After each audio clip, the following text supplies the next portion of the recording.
Sinulong po natin yung batas kasi ang paniniwala namin, ang isang kabataang nais makapagtapos, dapat sinusuportahan ng gobyerno. So, sir, yung anak mo po ngayon also, graduating sa ng senior high as a honor student. Yung gusto ko po kasi mangyari sana po. Paano po naka-avail ng... Yes.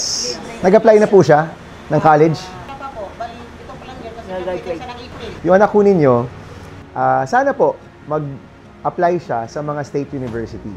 No? So yung batas po natin, may tatlong aspeto. Kung naka-apply ka at nakapasok ka sa state university or local university, libre ka na kaagad 4 years. No? Yung grade po is yung para wag ka lang ma-kick out ng eskwelahan. Hindi siya mas mataas din, hindi siya honors program ha.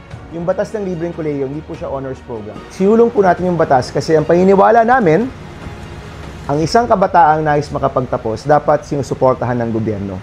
Kasi maganda yan para sa kanyang sarili, sa kanyang pamilya at sa buong bayan. So ever since napasa po yan, lahat ng state university natin, libre na.